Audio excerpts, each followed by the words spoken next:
आर्य समाज कुबेर नगर अहमदाबाद के तत्वावधान में आयोजित सत्संग समारोह में पधारे हुए सभी पवित्र आत्माओं, आज हम योग दर्शन के दूसरे सूत्र पर विचार करेंगे। महर्षि पतंजलि जी ने दूसरा सूत्र बनाया है, योगश्चित्त वृत्ति निरोधः, अर्थात चित्त की वृत्ति के निरोध करने का नाम योग है। यहाँ चित्त शब्द का अर्थ है मन और वृत्ति शब्द का अर्थ है क्रिया। मन जो भी क्रिया करता है उन्हें यहाँ चित्त वृत्ति नाम से कहा गया है और उनके निरोध अर्थात रोक देने का नाम योग है। हमारा मन तरंगों वाला है, धाराओं वाला है। जैसे बाहर विद्युत में धाराएं तरंगे वेव्स होती हैं, ऐसे ही हमारे मन में भी धाराएं तरंगे हैं। यह मन अपनी तरंगों के द्वारा इंद्रियों के माध्यम से बाहर के विषयों से संपर्क बनाता है और यह मन अपनी तरंगों के द्वारा अंदर जो विषयों से बनी गई वासनाएं हैं उन वासनाओं को उभारता है, अर्थात बाहर के विषयों से जुड़कर अथवा अंदर जो विषय वासनाएं हैं उनको उभार कर मन जो क्रियाएं करता है उन क्रियाओं का नाम है चित्त वृत्ति। इनको रोकने का नाम निरोध है। आपसे यदि कोई पूछे कि जल गोल है या त्रिकोण है या चौकोन है, किस आकार का है, तो आप इसका क्या उत्तर देंगे? इसमें डालो ऐसे आकार। बहुत अच्छा उत्तर है। ये कहते हैं कि अगर लोटे में डाला तो लोटे के आकार का है, अगर बाल्टी में डाला तो बाल्टी के आकार का है, अगर सरोवर में डाला तो सरोवर के आकार का है। ठीक वैसे ही ये मन जिस वस्तु में घुल मिल जाता है उसके आकार का बन जाता है, तदाकार हो जाता है। जैसे अगर मन आंखों के माध्यम से रूप में घुल मिल गया तो ये रूप जैसा ही हो जाता है। अगर रस में घुल मिलकर रस को अपना लिया तो रस जैसा हो जाता है। अपनी धाराओं की द्वारा अगर अंदर इस जन्म की और पीछे के जन्म जन्मांतर की वासनाओं को अविद्या के कारण उभार लेता है, दूषित वासनाओं को उभार लेता है, उनके उभारने के बाद जो क्रिया करता है उन क्रियाओं जैसा ये मन हो जाता है। अर्थात मन की अंदर संस्कारों से जो वृत्तियां क्रियाएं होती हैं या बाहर रूप रस गंध आदि विषयों से संबद्ध होकर जो क्रियाएं होती हैं उन मन की क्रियाओं को रोकने का नाम योग है। ये मन की क्रियाएं बाहर कैसे हम करते हैं, एक उदाहरण बताता हूं। महाभारत के बाद इस धरती को सुशोभित करने के लिए, अविद्या का नाश और विद्या की वृद्धि करने के लिए सनातन धर्म का वास्तविक स्वरूप जन जन के समक्ष रखने के लिए सत्य के दूत आर्य समाज के संस्थापक महर्षि दयानंद सरस्वती का आगमन हुआ। वे जहां तहां सत्य को बताते थे, प्रचार प्रसार करते थे, तो कुछ लोगों को इससे सहन नहीं हुआ क्योंकि उनके पेट पर चोट लगती थी। तो उन्होंने एक बुरी योजना बनाई और बुरी योजना की क्या बनाई कि उन्होंने एक सुंदर युवती को ढूंढा और उस सुंदरी को आभूषणों से अलंकृत करके उसे सजा करके ऋषि दयानंद जी के प्रकोष्ठ की ओर भेज दिया और कहा कि तुम वहां पर जाकर अपने रूप से दयानंद को आकृष्ट करो। उन्होंने जी नहीं लगाया, बोले दयानंद को आकृष्ट करो और वह यदि आकर्षित न होवे तो शोर मचा देना, हम बाहर से आकर के ऋषि दयानंद को अपमानित करेंगे। बस वह इन दुर्भावों को लेकर उनकी सिखाई हुई जब महर्षि दयानंद जी के प्रकोष्ठ में पहुंचती है। अब देखो उस प्रकोष्ठ में ऋषि दयानंद जी के मन की जो भावनाएं थी, मन की जो तरंगें थी, मन की जो धाराएं थी, वो प्रकोष्ठ में फैली हुई थी और महर्षि दयानंद के चेहरे पर भगवान के प्रसाद की प्रसादी भी थी। अंदर घुसकर जब वह आती है पायल को खन खनाते हुए, ऋषि दयानंद उसे देखते हैं और देखकर उसे संबोधित करते हैं, माता जी आइए, क्या प्रयोजन है आने का। आहा, उस महिला ने पहली बार अपने लिए माता का संबोधन सुना था। आज तक किसी ने उसे माता का संबोधन नहीं दिया था। आज वह बड़ी प्रसन्न हो गई, भाव विह्वल हो गई कि आज मुझे किसी ने माता कहा है। अरे परमात्मा के रंग में रंगे हुए सदा आनंद में रहने वाले महर्षि दयानंद ने पूछा, आपके यहां आने का प्रयोजन क्या है। तब उस महिला ने कहा, मेरे आने का प्रयोजन अच्छा नहीं था, मुझे कुछ दुष्ट लोगों ने योजना बनाकर आपको आकर्षित करने के लिए यहां भेजा है, लेकिन अब मेरा मन बदल गया है। आप जैसे देवता को पाकर मैं धन्य हो गई हूं कि आपने मुझे माता कहा है। अब मैं पवित्र भावों वाली हो गई हूं। उनको कहिए वहां कुछ काम न करें, जाके कहिए उनको, त्रिलोक जी जाइए उनको, प्रतिदिन का ये नियम बनाइए। जाके कहिए यहां से कुछ नहीं होगा, उनको उठा के लाइए वहां से।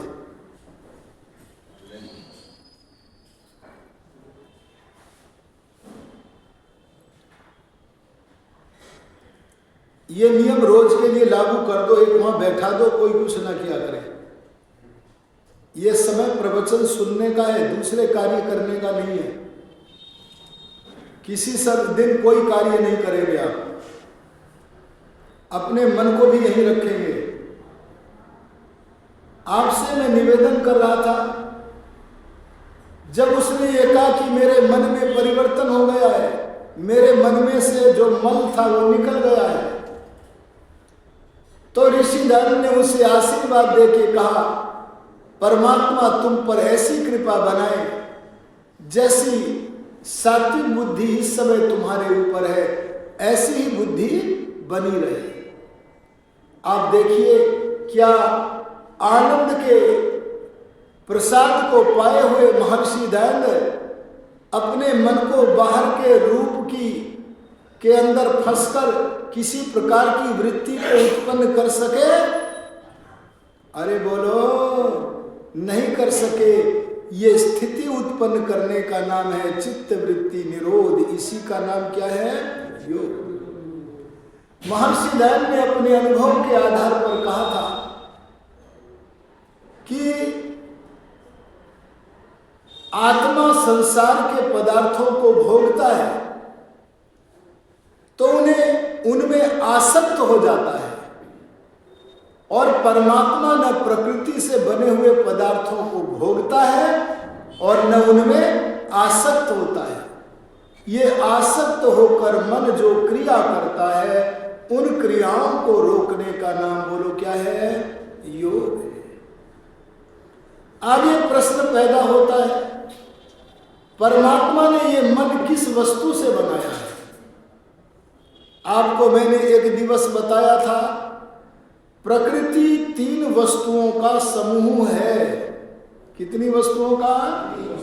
और उन वस्तुओं के नाम हैं सत्व गुण, रजोगुण और तमोगुण।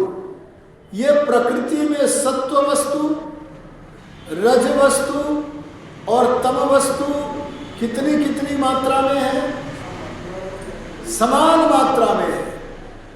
अर्थात जितना सत्व है उतना ही रज व तम है। कोई भी न कम है न ज्यादा है।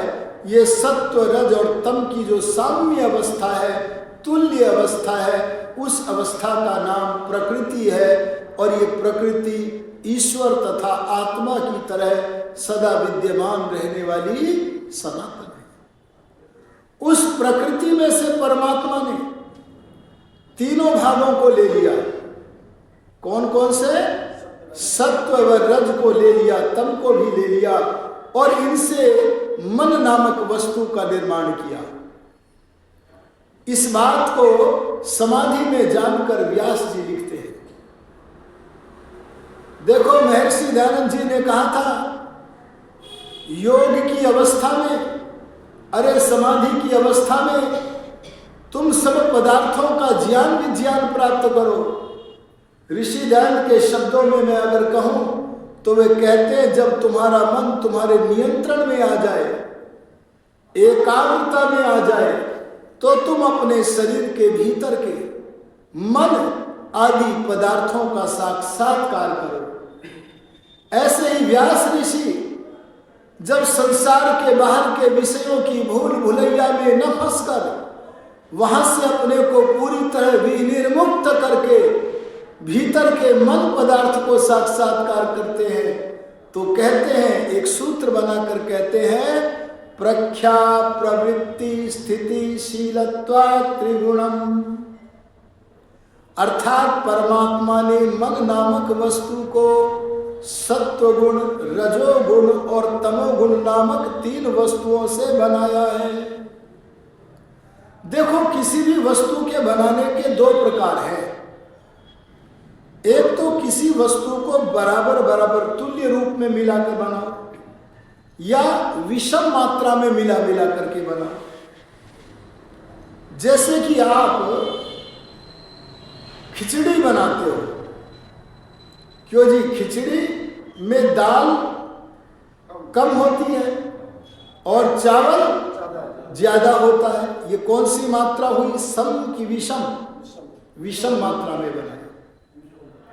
इसी तरह से अगर हम घी और मधु को सम मात्रा में मिला दें तो क्या बन जाएगा? विष बन जाएगा। और अगर हम इसे विषम मात्रा में मिला दें तो क्या बन जाएगा जी? अमृत बन जाएगा। कई बार ऋषि दयानंद की भाषा को लोग नहीं समझ पाते हैं। ऋषि दयानंद जी ने संस्कार विधि में लिखा है, वे लिखते हैं, घी और मधु को बराबर मिलाकर, आप गुजराती लोगों में बराबर कब बोलते हैं? तब बोलते हैं ना ना ना ना, तब बोलते हैं जब मैं कहूं 2 जमा 2 बराबर 4 होते हैं। आप कहोगे बरोबर बरोबर, माने ठीक है, यही तो अर्थ है ना। तो वहां ऋषि दयानंद जो बराबर शब्द का अरे गुजराती भाषा का प्रयोग कर रहे हैं तो क्या कह रहे हैं, घी और मधु को बराबर मिलाकर, माने अच्छी तरह मिलाकर। वहां लोगों ने इस बात को न समझकर संभाग ले लिया है।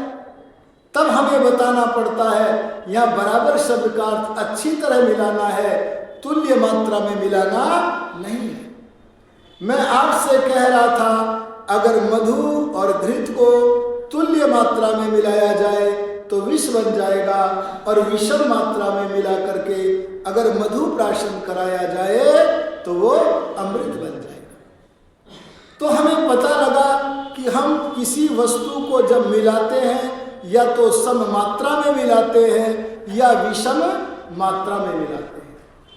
अब हमारे मन में जिज्ञासा आती है कि परमात्मा ने प्रकृति में से सत्व रज व तम नामक जो पदार्थ लेकर के हमारे लिए मन नामक वस्तु को बनाया, उसे सम अवस्था में तुल्य तुल्य लेकर के बनाया या विषम लेकर के बनाया? इसका उत्तर आप पतंजलि जी से पूछना, अपनी कल्पना मत करना। इसका उत्तर महर्षि व्यास जी से पूछना, और केवल आज जो मैं बता रहा हूं उसे सुन करके इधर उधर मत फेंक देना, सदा ध्यान रखना। क्या कहते हैं? प्रख्यारूपम ही चित्त सत्वम। महर्षि व्यास जी कहना चाह रहे हैं यद्यपि परमात्मा ने मन को तीनों वस्तुओं से बनाया, लेकिन इसमें रजोगुण और तमोगुण नाम मात्र का है। इसमें बहुत बड़ी मात्रा अगर किसी तत्व की है तो वो क्या है? सत्वगुण। अगर मान लो परमात्मा इसे रजोगुण से बनाता तो रजोगुण का स्वभाव क्या है जी? प्रवृत्ति, चंचलता। तो आप इसे शांत कर ही नहीं सकते थे, कितना भी प्रयत्न कर लेते। अरे भगवान ने तो जिस उपादान तत्व से, अच्छा ये बताओ, अगर आप रोटी को ज्वार से बनाओगे तो रोटी में ज्वार के गुण आएंगे कि नहीं आएंगे? अरे अगर रोटी को गेहूं से बनाओगे तो गेहूं के गुण आएंगे कि नहीं आएंगे? अगर मक्का से रोटी को बनाओगे तो मक्का के गुण आएंगे कि नहीं आएंगे? और अगर मधुमेह का रोगी खाएगा मक्का की रोटी तो उसे हानि होगी कि नहीं होगी? होगी।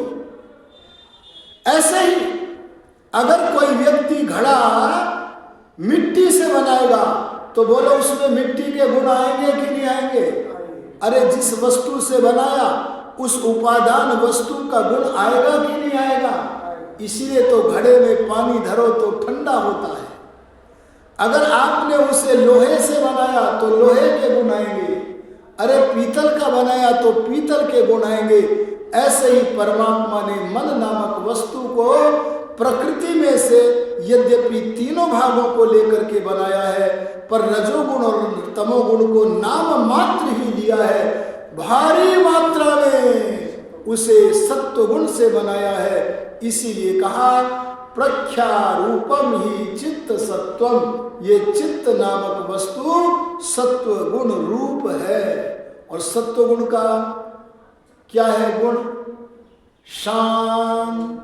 अरे बोलो सत्वगुण क्या है? शांत। इसका मतलब है परमात्मा ने मन नामक तत्व को शांत स्वभाव वाला बनाया है। अरे बोलो किस स्वभाव वाला? शांत स्वभाव वाला बनाया है। लेकिन हम देखते और ही कुछ है। अरे परमात्मा ने अगर शांत स्वभाव है जिसका, उस सत्व गुण से मन को बनाया है, तो हमारे मन में तो सदा शांति रहनी चाहिए। पर हम देखते अशांति भी है। इसके कुछ कारण हैं। इसके कारण क्या है?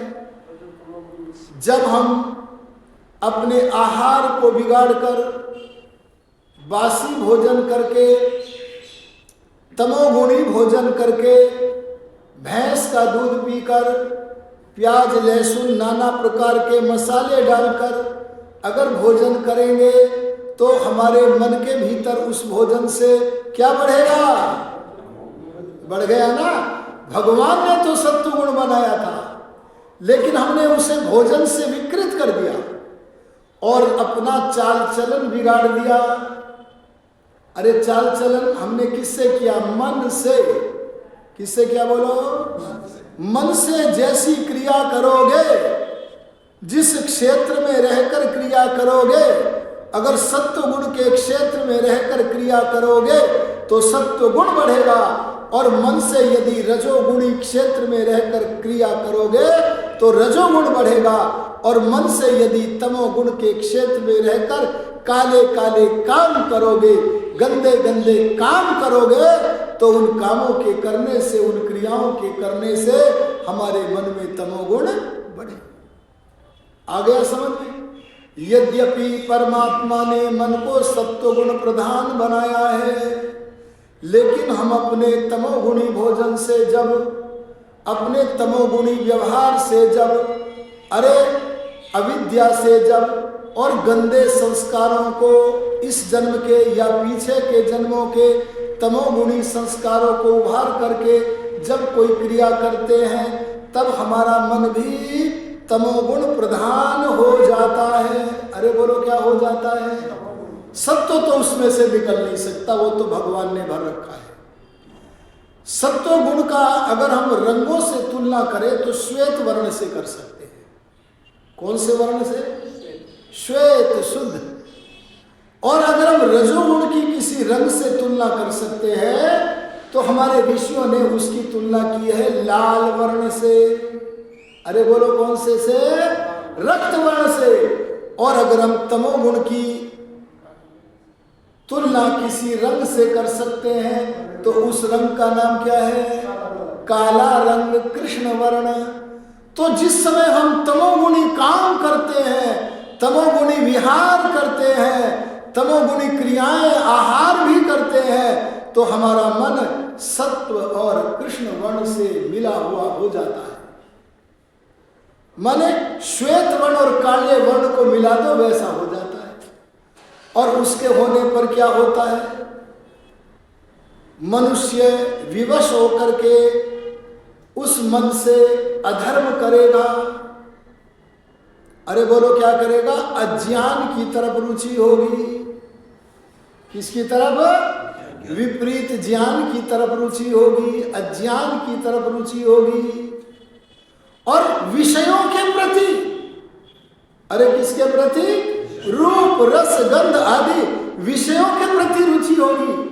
और कैसी रुचि होगी? संस्कृत के एक कवि ने बताया है। क्या कहा?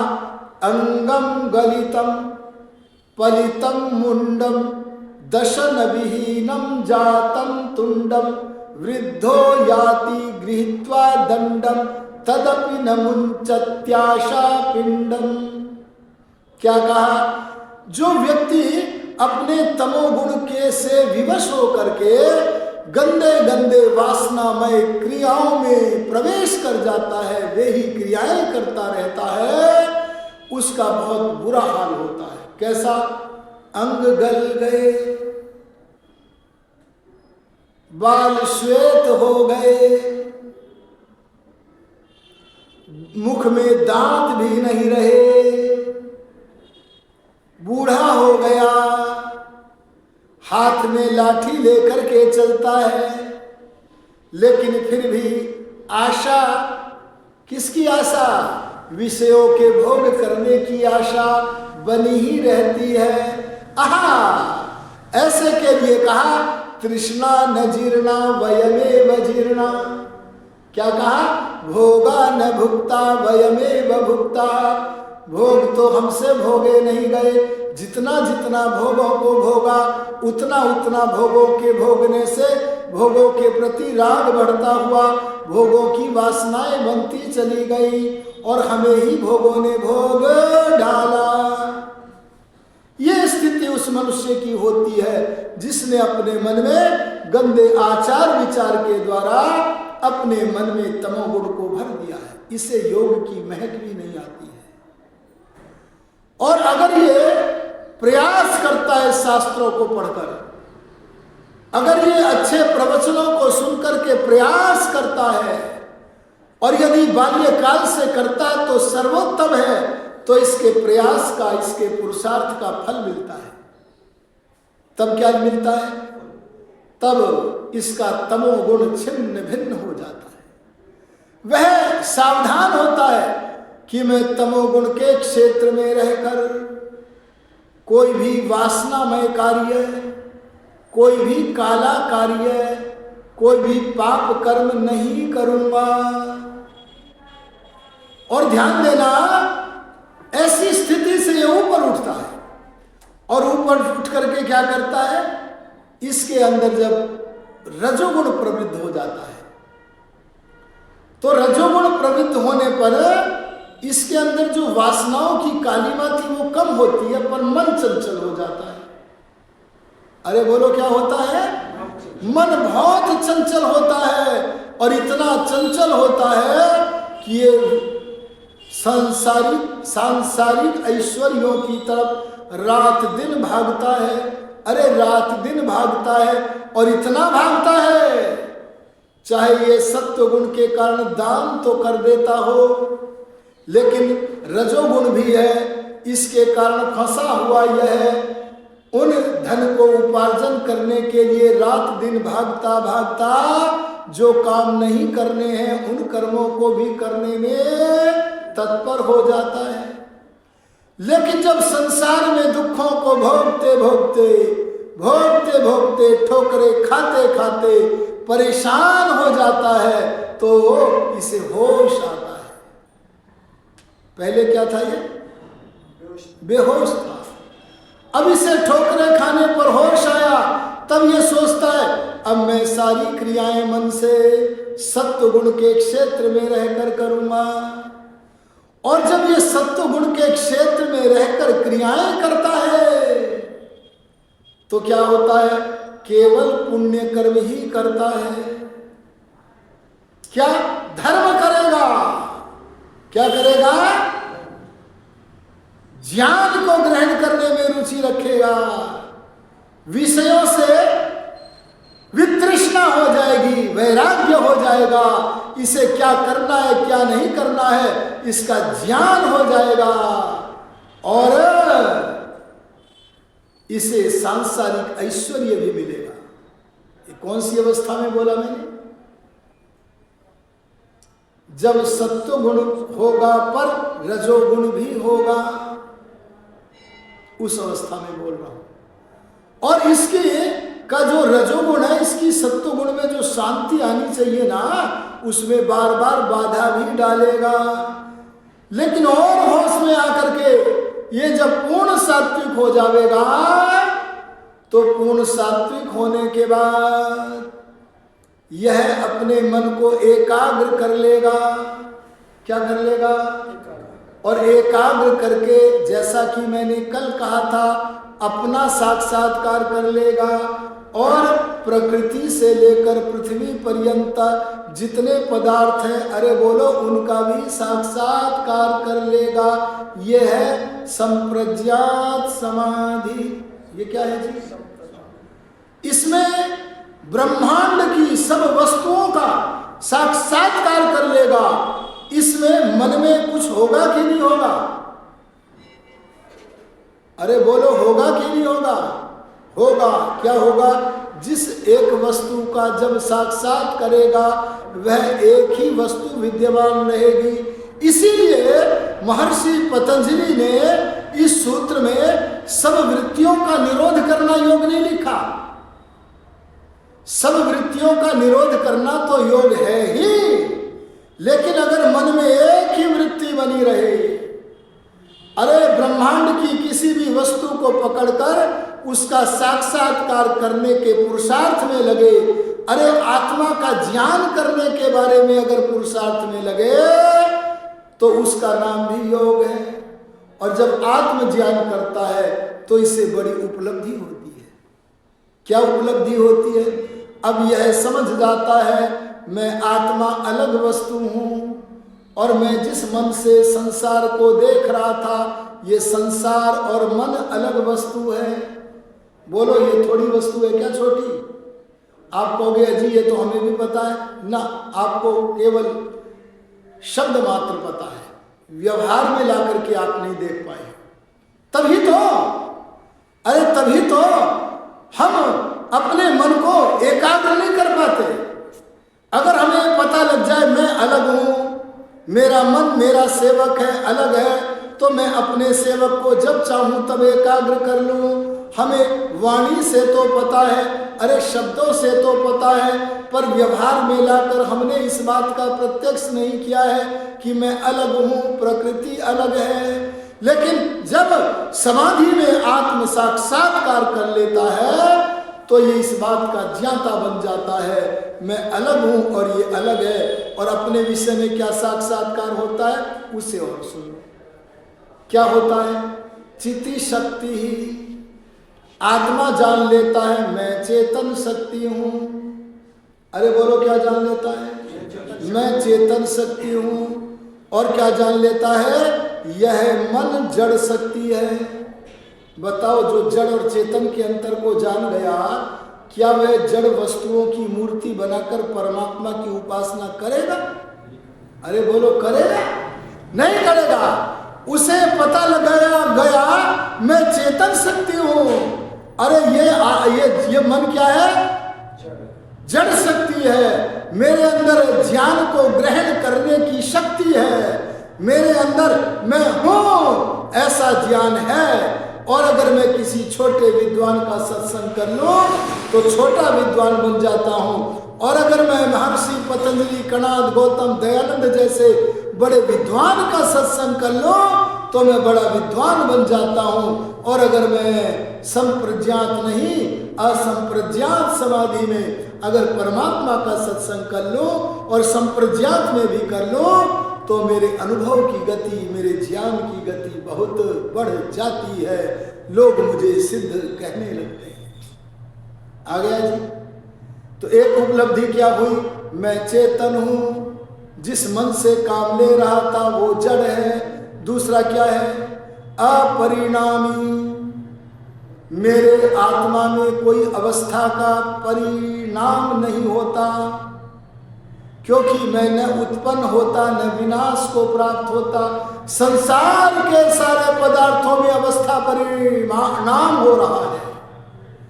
देखो, मन कभी अपने को अशांत समझता है, अरे बोलो, कभी दुखी समझता है, कभी तमोगुण में फंस जाता है, कभी रजोगुण की भूल भुलैया में फंस जाता है।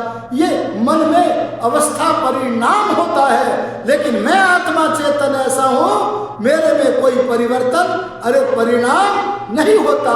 मैं सदा एक सा रहता हूं। बोलो, ये कम उपलब्धि? पहले सोचता था मैं हाय में दुखी हो गया, अरे मैं नहीं हुआ था, मेरे मन के द्वारा मुझे आभास हो रहा था। और तीसरी उपलब्धि क्या होगी? अप्रतिसंक्रमा।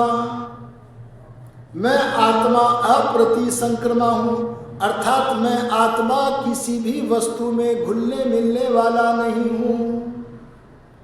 अच्छा, अगर आप अपने मन से किसी बहुत ही सुंदर रूप को देखो, अत्यंत सुंदर रूप को देखो, तो क्या होता है? अगर हमारे मन में वासनाएं भी हैं, अविद्या भी है, तो हमारा मन आंखों के द्वारा उस रूप में घुल मिल जाता है। अरे बोलो, घुलता मिलता है कि नहीं? अगर हमारे मन में वासना है, अविद्या है, और हमने कानों से बड़ा मीठा शब्द सुन लिया तो उन शब्दों में हमारा मन घुल मिल जाता है।